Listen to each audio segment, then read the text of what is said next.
Bismillahirrahmanirrahim. Assalamualaikum warahmatullahi wabarakatuh. Alhamdulillahi ala ihsani wa syukru lahu ala taufiqihi wa amtinani. Asyhadu an la ilaha illallah wahdahu la syarika lahu ta'ziman li sya'ni wa asyhadu anna Muhammadan abduhu wa rasuluhu da'ila ridwani. Allahumma salli alaihi wa ala alihi wa ashabihi wa ikhwani.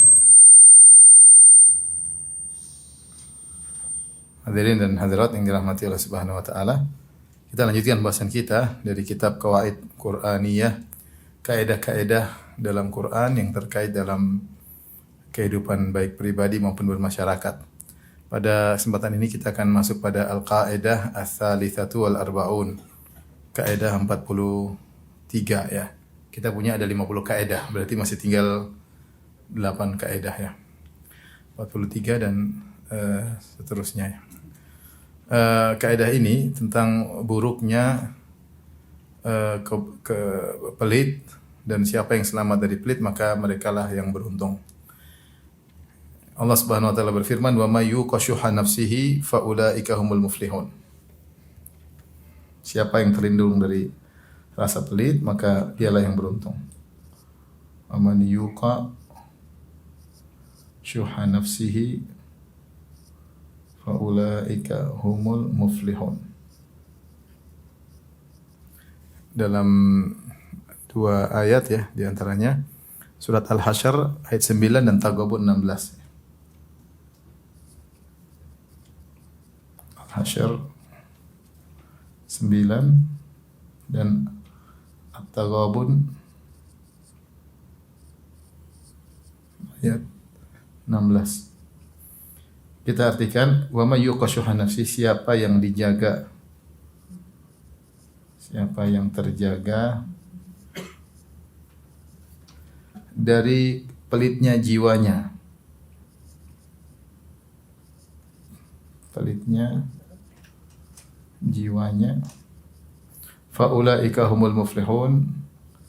Merekalah orang-orang yang beruntung. Ayat ini jelas menunjukkan dua hal. Yang pertama, beruntung bagi orang yang bisa menjaga dirinya dari rasa pelit, dan sebaliknya siapa yang tidak bisa menjaga rasa pelit dari dirinya, artinya dia pelit, maka dia tidak beruntung, dia celaka. Ya. Yang adapun yang dimaksud dengan asyuh, ya, ini ada syuh.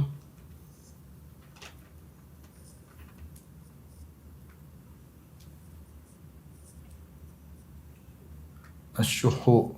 Syuhu dalam bahasa Arab mengandung dua makna, yaitu al-bukhlu ma'al hirs. Maknanya adalah al-bukhlu, yaitu pelit, disertai dengan al-hirs plus al-hirs. Itu semangat pelit. Pelit akan hartanya, akan harta sendiri. Kemudian semangat untuk mendapat harta orang ya. Semangat meraih harta orang. Jadi sebenarnya asyuh ini dia lebih parah daripada sekedar bukhl ya. Bukhl disertai dengan semangat mengumpulkan harta, dia pelit dan juga semangat untuk mengumpulkan harta. Adapun rasa pelit, tentunya terlalu banyak ayat yang menjelaskan tentang buruknya pelit ya. Di antaranya ini, akhlak yang buruk. Makanya Allah Subhanahu wa taala menamakan pelit dengan al-fahishah, ya, disebut dengan al-fahishah. Dalam Al-Quran kata Allah Subhanahu wa ta'ala, asyaitanu ya'idukumul faqara wa ya'murukum bil fahsya. Sungguhnya syaitan menakut-nakuti kalian dengan kemiskinan. Jangan inilah, jangan beli ini, jangan sedekah. Wa ya'murukum bil fahsya. Dan syaitan memerintahkan kalian untuk berbuat keji. Jadi Allah menamakan pelit itu dengan perbuatan keji. Kenapa keji? Karena dia punya harta berlebih. Seandainya dia nggak punya, wajarlah. Dia punya harta berlebih dan itu keji untuk dirinya sendiri. Karena kalau orang pelit hanya merugikan dirinya sendiri. Makanya wa ya'murukum bil fahsya, setan menakut-nakuti dengan kemiskinan dan memerintahkan untuk perbuatan keji, maksudnya pelit. Wallahu ya'idukum maghfiratan minhu wa fadla, dan Allah sebaliknya, Allah menjanjikan ampunan bagi orang yang tidak pelit dan fadla, dan Allah menjanjikan digantikan dengan lebih baik. Jadi siapa yang tidak pelit bersedekah, dia mendapatkan dua keuntungan. Pertama, dapat ampunan dari Allah Subhanahu wa taala, dan yang kedua, dia dijanjikan untuk diberikan harta yang lebih. Makanya dalam Al-Qur'an Allah juga mengatakan, wa may yabkhal fa innama yabkhalu an nafsih. Jadi disebut dengan fahisyah, itu perbuatan keji. Perbuatan keji. Kemudian juga dalam ayat yang lain Allah mengatakan, wa may yabkhal fa innama yabkhal an nafsi. Wa may yabkhal fa innama yabkhalu an nafsi. Siapa yang pelit itu pelit sama diri sendiri. Siapa yang pelit sesungguhnya pelit pada diri sendiri, bukan pada orang lain. Pelit pada diri sendiri. Kenapa bisa demikian? Karena kalau orang dermawan, yang beruntung dia dibandingkan dengan orang yang dia bantu. Taruhlah ada orang miskin butuh bantuan kita. Kita punya harta berlebihan, bukan kita nggak punya. Kalau kita nggak punya, lebih utama kita sedekah pada diri sendiri. Kalau istri anak kita nggak punya, lebih utama kita sedekah buat anak istri. Jangan kasih tetangga sementara anak istri kita sendiri kelaparan. Jadi yang paling utama kita sedekah adalah diri kita, kemudian anak istri, kemudian kerabat-kerabat selanjutnya. Tapi ini kondisi kita mampu dan kita punya berlebihan harta, terus ada orang susah minta bantuan. Ketika kita kasih uang sama dia, dia dapat keuntungan. Keuntungan yaitu kebutuhannya terpenuhi. Tapi itu keuntungan yang sedikit, yang sebentar dibandingkan dengan keuntungan yang kita dapatkan. Apa yang kita dapatkan banyak, kita dapat pahala, dapat ampunan, diberi tambahan rezeki oleh Allah Subhanahu wa taala, diampuni dosa-dosa, banyak sekali ya. Keuntungan duniawi maupun ukhrawi ya. Dan kita tahu keutamaan sedekah sangat banyak. Ya, di dunia kita mendapatkan ketenangan. Orang yang sedekah hatinya diberikan ketenangan oleh Allah Subhanahu wa taala. Rasulullah SAW misalkan orang yang bersedekah seperti orang yang terbelenggu dengan baju besi, kemudian melonggar dia semakin lega. Sementara orang yang pelit dia semakin tahan hartanya, dia semakin sempit dadanya.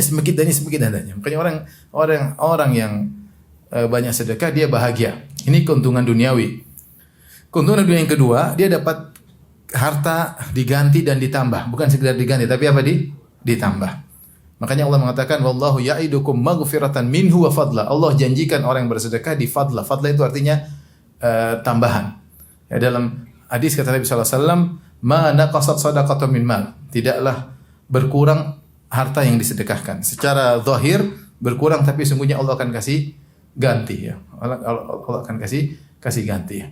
Oleh karenanya kenyataan membuktikan orang yang dermawan tidak dihinakan oleh Allah Subhanahu wa taala. Harta mereka semakin bertambah. Meskipun itu bukan tujuan, tapi otomatis orang yang bersedekah karena Allah akan diberikan tambahan harta. Bahkan sebagian ulama menyebutkan kalau ada orang non muslim yang bersedekah, maka Allah akan gantikan sebagai bentuk keadilan Allah berikan di dunia. Mereka ditambah hartanya.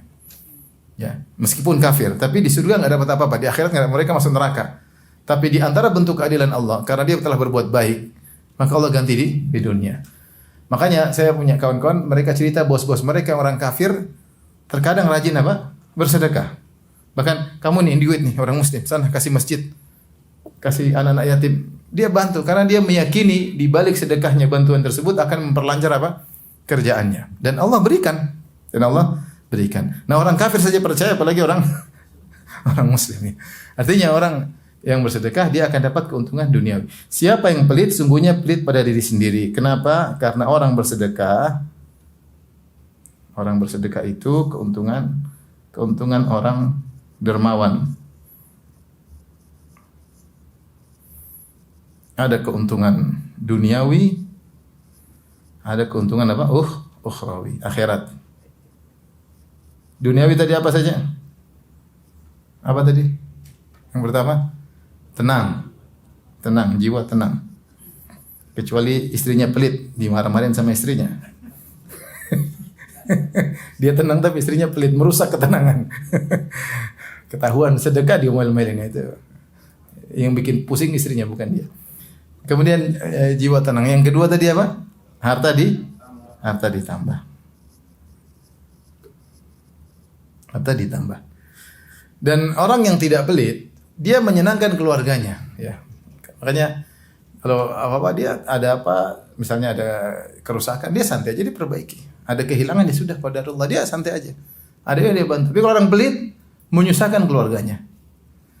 Menyusahkan keluarganya. Ada sedikit, ada rusak. Kenapa rusak? Ayo. Rusak. Pembantunya juga, gelas pecah kenapa kamu? Diinterogasi sama dia. Bawa mobil ban pecah, kamu kok bisa berubah? Saya potong gajimu, repot kan? Tersiksa. Jadi orang sekitar juga apa? Tersiksa. Ya. Ini keuntungan duniawi, jiwa tenang, harta ditambah. Ukhrawi apa tadi? Diampuni. Terus apa lagi?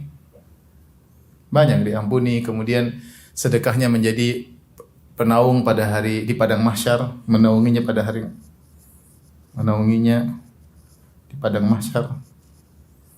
Ketika matahari dengan jarak 1 mil meredamkan kemarahan Allah dan banyak sekali ya. Kemarahan Allah dan lain-lain. Nah, makanya siapa yang pelit, dia itu sebenarnya pelit sama dirinya. Itu maksud saya. Saya ingin jelaskan bahwasanya orang yang pelit itu pelit pada diri sendiri. Dia pelit sama orang, tapi sebenarnya pelit pada diri sendiri. Orang itu kita kasih bantuan, dia makan, selesai. Cuma dapat keuntungan di dunia sebentar. Kita yang bantu, kita dapat untung yang banyak. Kita dapat keuntungan duniawi dan dapat keuntungan akhirat yang berlanjut, pahala abadi selama-lamanya. Oleh karenanya sekali-sekali kalau kita membantu orang, jangan kita mentang-mentang sama orang tersebut. Sebenarnya yang diuntungkan kita bukan apa? Bukan dia. Harus hadirkan diri kita bahwasanya kalau kita bantu orang, ya namanya manusiawi, kita merasa kita punya jasa sama dia. Sebenarnya dia yang punya jasa sama apa? Kita. Karena kalau nggak ada yang dibantu, siapa? Makanya di akhir zaman nanti ketika datang Imam Mahdi, kekayaan berlimpah ruah sampai orang bersedekah nggak dapat siapa yang mau disedekahin. Nggak dapat siapa yang mau disedekahin. Orang sudah sehingga pahala sedekah sudah nggak ada. Semua orang udah punya. Siapa yang menerima sedekah? Ya. Saya yang punya menerima sedekah. Maka pelit ini adalah akhlak yang buruk. Dalam satu hadis ketika Rasulullah SAW bertanya kepada Banu Salimah. Banu Salimah itu suatu kaum Ansor yang tinggal di dekat Masjid Al-Qiblatain. Masjid Qiblatain namanya Masjid Bani Salimah asalnya. Maka Rasulullah SAW bertanya, siapa man sayyidukum, siapa pimpinan kalian? Maka mereka menyebutkan si fulan. Hanya saja dia pelit. Si fulan hanya saja dia apa? Pelit. Kata Rasulullah, pelit tidak pantas jadi apa? Pemimpin. Orang pelit tidak pantas jadi pemimpin. Artinya Rasulullah mencela sekali perangai pelit ya. Perangai pelit. Dan oleh karenanya pelit adalah perbuatan keji bagi orang yang mampu. Dan kalau orang sudah pelit, yang menderita dia dan orang-orang di sekitarnya. Hati-hati antum bergaul sama orang pelit. Antum sengsara. Hati-hati punya suami yang pelit. Sengsara istri punya suami yang pelit. Ya. Semuanya perhitungan, ya repot. Ya. Dia terkadang pelit terhadap dirinya sendiri ya. Ada orang saya tahu dia sakit, kemudian disuruh berobat ke rumah sakit yang agak bagus karena pengobatan. Dia bilang enggak, yang rumah sakit murah saja. Mati akhirnya. Dia pelit sama diri sendiri dan mati. Maksudnya emang ajal sih, cuma kan ada yang dia punya, bukannya enggak punya duit, dia punya duit, cuma dia pelit untuk berobat aja dia pelit. Padahal dia bersedekah pada dirinya sendiri dapat pahala. Terus uang keluar banyak karena masalah dapat pahala. Bukan keluar kemudian diambil sama rumah sakit. Memang dia rumah sakit, tapi dia juga dapat apa? Pahala karena bersedekah untuk apa? Dirinya sendiri ya. Kalau kita bicara tentang cerita pelit banyak sekali ya. Banyak sekali. Orang-orang pelit luar biasa kalau apa? Macam-macam apa? Orang pelit. Ada kawan, ayo ini saya jemput kamu nih. Jemput kamu daripada kamu naik mobil, saya jemput kamu aja, kita pergi ke acara. Oke, dijemput. Tinggal jalan nih, beli bensin bareng-bareng ya. Ini kenyataan bukan? Beli bensin apa? Bareng-bareng. Luar biasa ya. Itu ada orang seperti itu, tapi ada. Kenyataannya apa? Ada. Saya juga pernah mengalami seperti itu. Firanda bantu dong. Mana kita ambil Quran di Masjid Nabawi. Oh ya sudah. Saya bantu. Hari libur harusnya istirahat tidur. Naik mobil, kemudian pergi ke Masjid Nabawi, jalan kaki ke pintu sekian, angkat karton Quran 2 karton atau 3 karton. Terus naik mobil lagi pulang. Saya pulang, tadi uang taksi ganti dong, saya tadi bayarin. Subhanallah, saya udah nganterin kamu ngambilin Quran. Kamu masih tagih uang taksi saya, kurang aja. Tapi ngenes aja sih, Masya Allah. Sekarang dia jadi ustadz. Cuma saya nggak berteman lagi, nggak tahu masih baik atau tidak, sudah berubah. Tapi ini ada seperti itu ada. Orang yang sama pun demikian, dia pernah minta tolong, Firanda tolong cari jemaah haji. Sudah, cari, harus telepon dong, iya. Aduh, saya nggak ada pulsa, ya. Pakai telepon saya aja Firanda. Ya udah, saya pinjam telepon, saya telepon. Ini ketemu. Sudah pulang, tadi kemarin pulsa telepon. Ini cari buat kamu, nemani kamu, masih tagih pulsa telepon, kurang ajar. Berapa real, emang mahasiswa udah punya duit ditagih lagi. Tapi orang pelit itu ada ya. Ada cerita di buku dua jilid, judulnya 2 jilid atau sejilid, karangan Jahif, di internet ada, judulnya Al-Bukhala, kisah orang-orang pelit. Kalau tadi kan kisah nyata ya, ini ada kisah nyata tapi ditulis oleh para ulama. Ada ratusan kisah orang pelit. Coba antum baca, siapa tahu antum di antara 300 yang pelit begini, luar biasa orang pelit. Orang pelit. Dia kisahkan ada seorang sangat pelit luar biasa. Si miskin punya teman si kaya. Si kaya pelit luar biasa. Nah, si miskin ini ingin beri pelajaran sama si kaya. Ini kaya kok pelit sekali. Akhirnya si miskin ini ngundang dia, ayo makan, saya traktir kamu. Dia senang sekali karena dia pelit. Si miskin ingin kasih pelajaran, saya miskin tapi bisa apa? Traktir, dia kumpulin duit, panggil lah. Masakin yang enak. Akhirnya si kaya makan karena gratis dia makan banyak. Saking banyaknya dia muntah. Ketika dia muntah dia menangis. Maka teman miskin tanya, kenapa kau nangis? Ini sayang nih, sayang. Ini kira kisah nyata. Ada satu lagi, ada ratusan cerita, ini saya cerita sedikit aja. Ada satu lagi cerita, ada seorang dari suatu negeri, entah dari Irak, dari mana. Kalau dia mampir ke suatu kota, kalau dia mau hajian, dia selalu mampir ke temannya. Dijamu, terus dijamu. Berulang-ulang, entah berapa kali. Suatu saat teman ini pingin main ke negeri dia, dibalik. Dia pingin main ke negeri dia, misalnya dari Madinah ke Irak. Dia biasanya lewat Madinah selalu dijamu sama temannya. Taruhlah si A. Si B ini sering lewat Madinah, dijamu oleh si A. Terus berulang-ulang. Suatu hari si A ini pingin main ke negerinya si B. Maka dia cari nama si B. Dia hafal namanya si ini. Akhirnya dia cari. Dia ketemu si B. B, gimana kabar? B pura-pura kata, emang siapa kamu? Dia bingung, kok lupa sama saya ya. Ini loh, dia buka songkok, ini loh. Siapa ya? Dia buka ini saya loh. Siapa? Terus sampai dia buka ini, kata dia, kamu buka semua bajumu, saya tidak kenal, kata. Dia tidak ingin menjamu orang ini. Tidak ingin balik menjamu. Orang pelit itu macam-macam ya. Mudah-mudahan kita tidak termasuk dari orang yang pelit. Karena kalau kita pelit, kita sendiri menderita. Ya, dikatakan hidup orang miskin, hisapnya orang kaya. Itu orang pelit. Dia pelit, dia gaya hidup gaya sederhana, bukan nggak punya, dia pelit. Ya.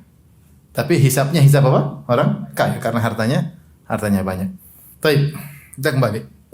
Allah Subhanahu wa taala berfirman, "Wa may yuqashuha nafsihi fa ulaika humul muflihun." Sungguhnya siapa yang bisa diselamatkan dari penyakit syuh, penyakit pelit, tamak dengan harta, melihat orang lain punya harta, semangat ingin punya seperti orang lain, maka sungguhnya mereka adalah orang-orang yang beruntung, ya, karena dia akan mendapatkan banyak keutamaan. Tapi di antara contoh yang dipraktikkan oleh para salaf disebut dalam buku ini, ya, adalah kisah yang sering kita sampaikan tentang bagaimana kaum Ansar yang memuliakan kaum Muhajirin. Dalam surat Al-Hasyr ayat 9 kata Allah Subhanahu wa taala, "Walladzina tabawwa'ud dara wal imana min qablihim yuhibbuna man hajara ilaihim wa la yajiduna fi sudurihim hajatan mimma utu wa yu'thiruna ala anfusihim walau kana bihim khasasah." Dan orang-orang yang lebih dahulu menempati kota Madinah dan mereka telah beriman di kota Madinah. Maksudnya kaum Ansar. Yuhibbuna man hajara ilaihim, dan mereka mencintai orang yang berhijrah kepada mereka. Itu kaum Ansar mencintai kaum Muhajirin yang berhijrah dari Mekah menuju Madinah. Wala yajiduna fi sudurihim hajatan mimma utu, dan mereka tidak menemukan rasa dongkol dalam dada mereka tentang keutamaan yang Allah berikan kepada kaum Muhajirin. Wa yu'thiruna ala anfusihim walau kana bihim khasassah. Bahkan mereka mendahulukan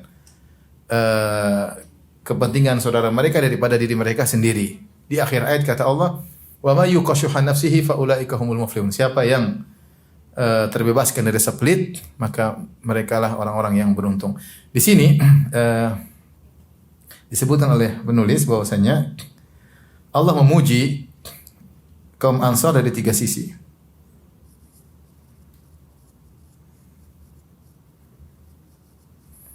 Kaum Ansar yang tidak pelit dari 3 sisi. Yang pertama, Allah menyatakan yuhibbuna man hajara ilaihim. Mereka kaum Ansar mencintai kaum Muhajirin. Kaum Muhajirin. Padahal namanya orang-orang Arab dahulu, mereka sangat fanatik kabilah. Mereka sangat fanatik apa?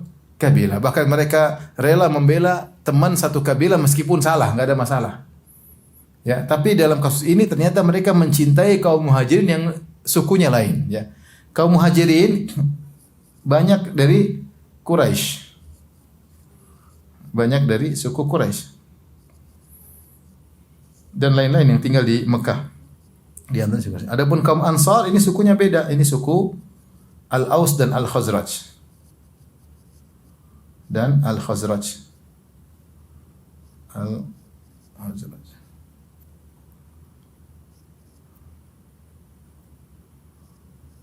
Jadi meskipun suku berbeda, namun mereka mencintai kaum Muhajirin sehingga mereka mengalahkan kefanatisan kabilah mereka. Mereka kalahkan karena ini kaum Muhajirin.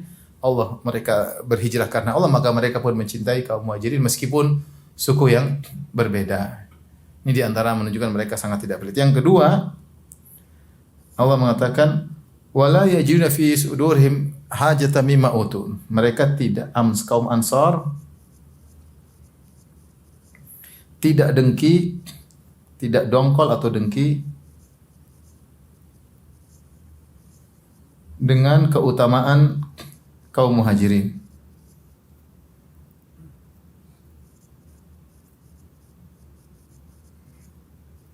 Kaum Muhajirin mereka diberi keutamaan banyak oleh Allah. Pertama, mereka duluan masuk, lebih dahulu masuk Islam. Lebih dahulu masuk Islam. Kemudian Nabi SAW dari Muhajirin. Dari Muhajirin.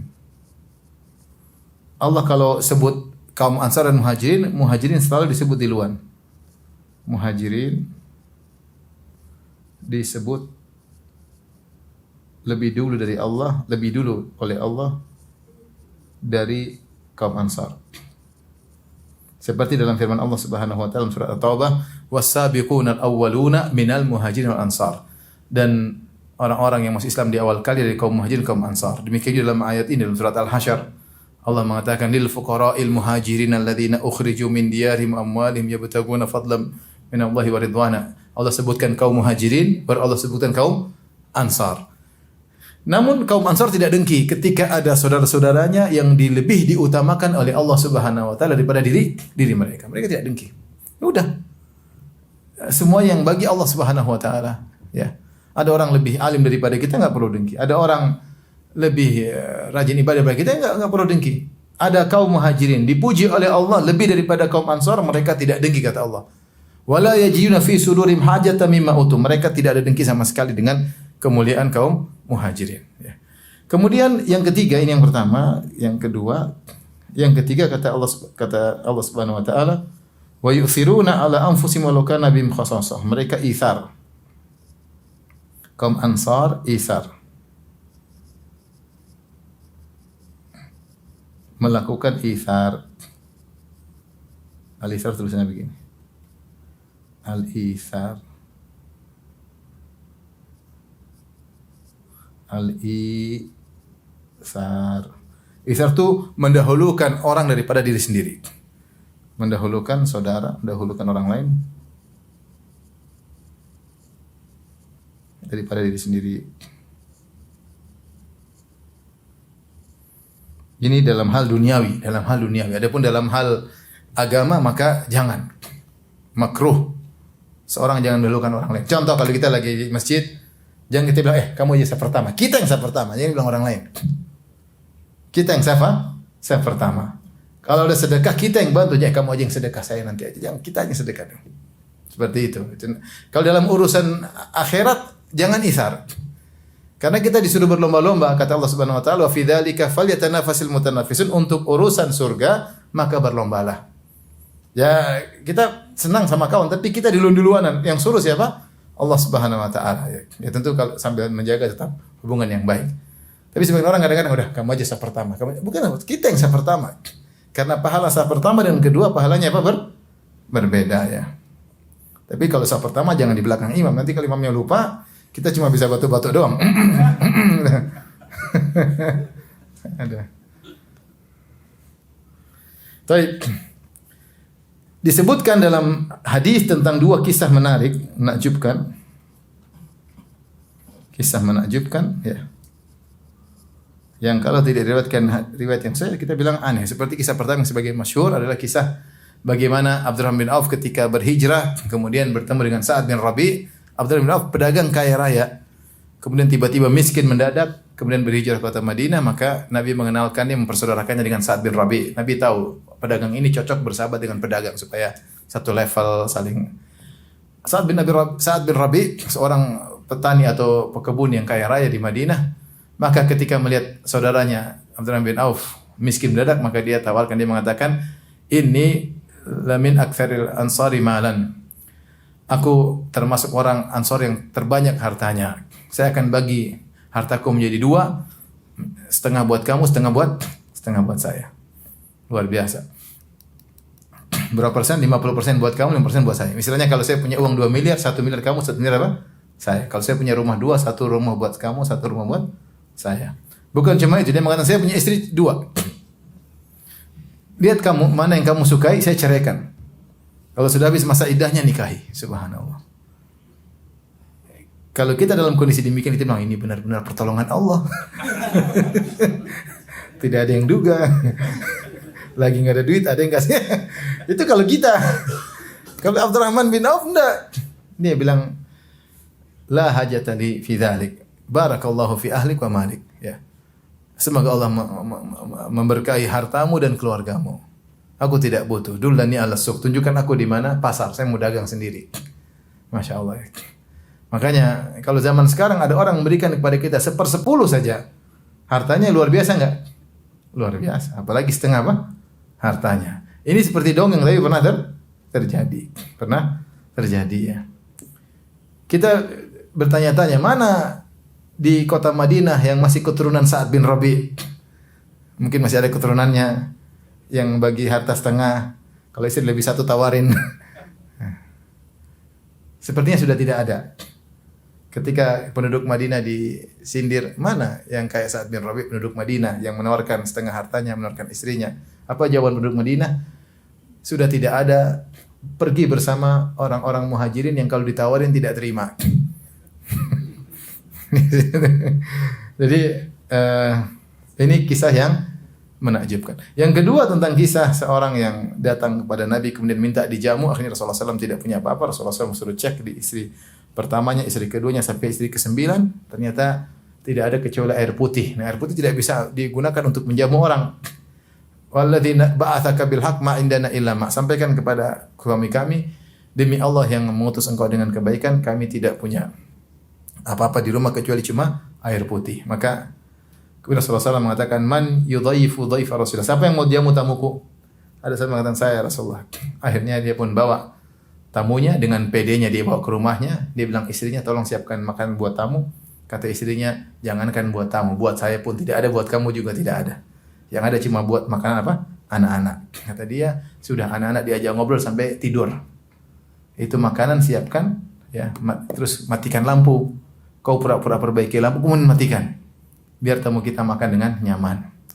Akhirnya anak-anaknya diajak ngobrol sampai ngantuk tidur, makanan anak-anak dihidangkan buat apa? Tamunya. Buat dia nggak ada, buat istrinya nggak ada. Dihidangkan, namanya tamu nggak enak kalau makan sendiri.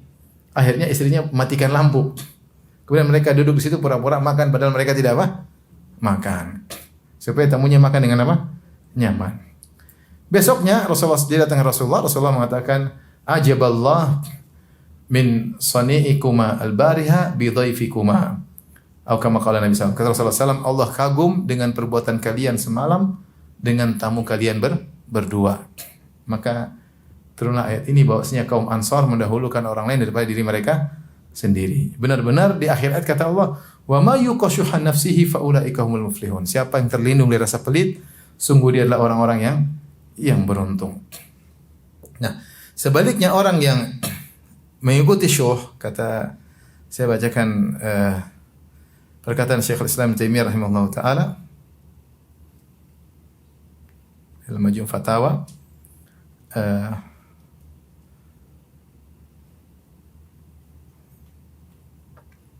beliau berkata, "Fasyuh alladhi huwa shiddatu hirsin nafs yujibul bukhla biman'i ma huwa alaihi wadh-dhulma bi akhdhi malil ghair wa yujibu qati'atar rahim wa yujibul hasad." Penyakit syuh ini yang pelit dengan harta dan semangat untuk mendapatkan harta orang lain mengakibatkan pelit. Jadi pelit dengan kewajiban yang harus dia tunaikan, dia pelit. Bukan hanya pelit sama orang, ada kewajiban dia pun tidak tunaikan. Pelit sama istrinya, pelit sama anak-anaknya, dia pelit. Dan bukan cuma menimbulkan pelit syuh, menimbulkan juga kezaliman. Karena kalau dia sangat semangat dengan harta, maka dia akan menzalimi orang lain. Dia akan menimbulkan pemutusan silaturahmi dan dia juga hasad sama orang lain.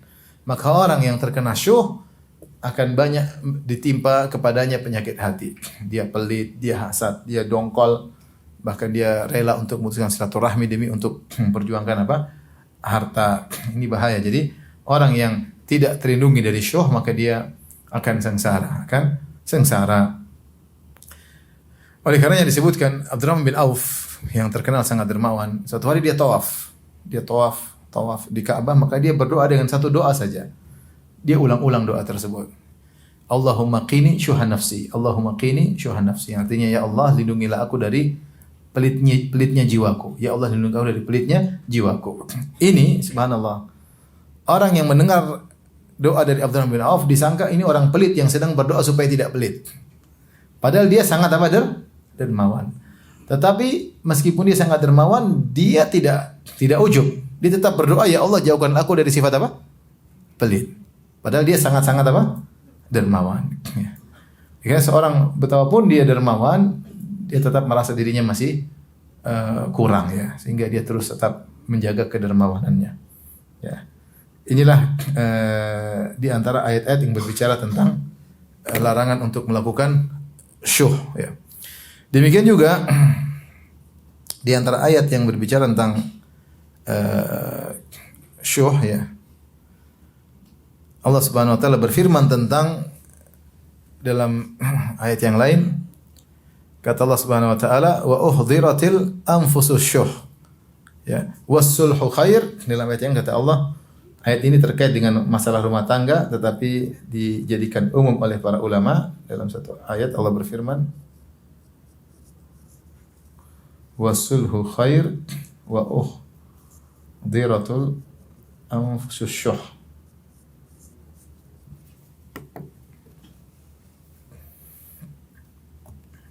Bentar, ayatnya.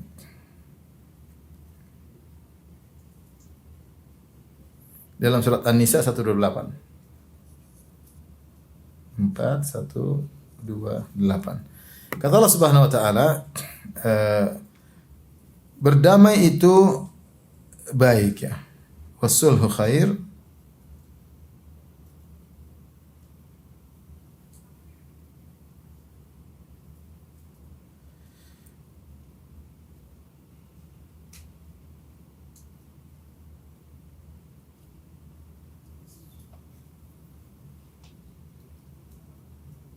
Perdamaian itu baik walaupun manusia itu menurut tabiatnya kikir. Wasulhu khair, yaitu damai itu baik.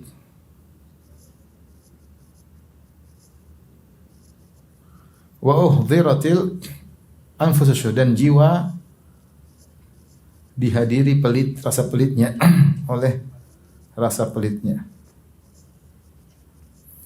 Ayat ini tentang perdamaian antara suami dan istri yang bermasalah. Ketika ada masalah, hendaknya mereka menolak sifat jiwa syuh dalam dirinya. Setiap orang kalau ada masalah, dia ingin hak dia ditunaikan 100%. Namun kenyataan membuktikan ketika dua orang yang bertikai dan sama-sama ingin 100% dipenuhi kebutuhannya, haknya, maka tidak akan terjadi perdamaian. Maka untuk damai, kedua belah pihak harus menggugurkan sebagian apa? Haknya. Ya sudahlah.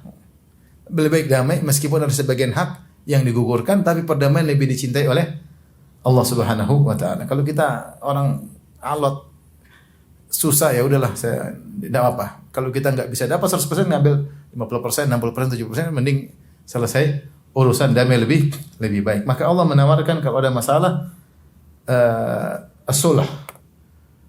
Dan itu di antara seorang yang memilih sulh, perdamaian dengan menumbalkan sebagian hak-haknya, berarti dia sudah terselamatkan dari penyakit apa? Asyuh. Ya. Udahlah, enggak apa. Ada hak sebagian gugur tapi tidak ada masalah. Ini juga kaidah dalam kehidupan agar kita tahu tidak semua orang mengerti kondisi kita dan tidak semua hak kita pasti apa? Kembali. Ya. Terkadang kita harus berdamai agar nyaman kehidupan ini dengan menghilangkan rasa pelit kita, dengan menggugurkan sebagian hak-hak kita. Bahkan ayat ini terkait dengan permasalahan antara suami dan istri. Suami istri tidak harus suaminya semua hak dipenuhi, istri harus dipenuhi semua haknya. Masing-masing saling mengalah supaya kehidupan rumah tangga bisa terus berjalan. Demikian juga dalam interaksi-interaksi yang lainnya selain suami dan istri. Maka kalau dalam kondisi-kondisi tertentu di mana kita sulit untuk bisa berjalan kecuali dengan menggugurkan sebagian hak kita, maka kita gugurkan. Jangan pelit, udah enggak ada masalah. Ya, enggak ada masalah karena Allah berfirman sulhu khair wa uhdhiratil anfususyuh, dan perdamaian itu lebih baik. Meskipun ketika mau damai, maka rasa pelit itu timbul, ingin haknya semuanya dipenuhi. Itu sifat manusia wajar, tapi lawanlah karena itu penyakit hati yang harus kita lawan. Di akhir pembahasan ada sebuah kisah yang menarik. Sa'ad bin Ubadah sahabat yang Sa'ad bin Ubadah salah seorang dari kaum Ansar, yang salah satu pemimpin kaum Ansar. Kaum Ansar ada suku Aus, ada suku Khazraj. Suku Aus dipimpin oleh Sa'ad bin Mu'adz radhiyallahu anhu, suku Al-Khazraj dipimpin oleh Sa'ad bin Ubadah. Disebut Sa'dan, dua Sa'ad, dua jagoan. Satu dari suku Aus namanya Sa'ad bin Mu'adz, satu dari suku Khazraj namanya Sa'ad bin Ubadah. Sama-sama pemuda, tapi luar biasa jasa mereka terhadap Islam. Dia punya anak namanya Qais. Qais ini adalah termasuk orang yang sangat dermawan. Sampai suatu hari dia sering memberi hutangan kepada orang lain. Sampai suatu hari dia sakit, dan sakitnya lama. Hatta innahu maratan fastabta'a ikhwanuhu fil iyadah fasalahu. Dia sakit, ternyata orang-orang enggak ada yang jenguk dia. Mana teman-teman, dia sakit enggak ada yang apa? Jenguk. Dia heran, kenapa kawan-kawan enggak ada yang jenguk? Mereka tahu bahwasanya menjenguk itu pahalanya besar. Kenapa mereka tidak jenguk saya? Ada masalah apa? Maka dikabarkan sama dia, innahum kanu yastahyuna mimma laka alaihim minad dain. Mereka mau jenguk kamu tapi mereka malu karena mereka belum bayar utangmu. Mau jenguk nanti ditagih utang gimana? Jadi dia sakit, orang-orang enggak mau jenguk. Kenapa? Ini semua orang punya utang sama dia, enggak enak. Akhirnya dia berkata dengan perkataan yang ini, dia mengatakan, akhzallahu malan yamna'ul ikhwana minaz ziyarah. Semoga Allah menghinakan harta yang buat teman-teman terhalangi dari menjengukku. Kemudian dia memanggil anak buahnya untuk menyeru, man kana li Qais alaihi mal fahuwa minhu fi hil. Sampaikan pengumuman, siapa yang punya utang sama saya? Lunas, jawab di luar. Lunas. Ikhlas. Maka belum sore hari orang semua datang ke rumahnya. Ramai sudah. Hatta kasurat atabatu babihi likasri man ada, sampai kayu pijakan pintu patah gara-gara terlalu banyak orang datang ke rumahnya. Ternyata orang yang punya utang sama dia sangat apa? banyak dan dia dengan mudahnya lunas, nggak ada urusan. Coba. Nanti kalau saya sakit ada yang nyenggung nggak?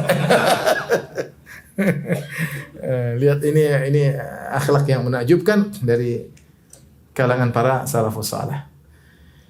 Demikian saja, ikhwan dan hadirin sekalian, semoga Allah menjauhkan rasa pelit, semoga Allah menjadikan kita orang-orang yang dermawan dan itu adalah untuk kepentingan kita dan keberuntungan kita sendiri di dunia maupun di akhirat. Baik, demikian saja kajian kita. Semoga bermanfaat. Subhanakallah bihamdik asyhadu an la ilaha illa anta astaghfiruka wa atubu ilaik. Assalamualaikum warahmatullahi wabarakatuh.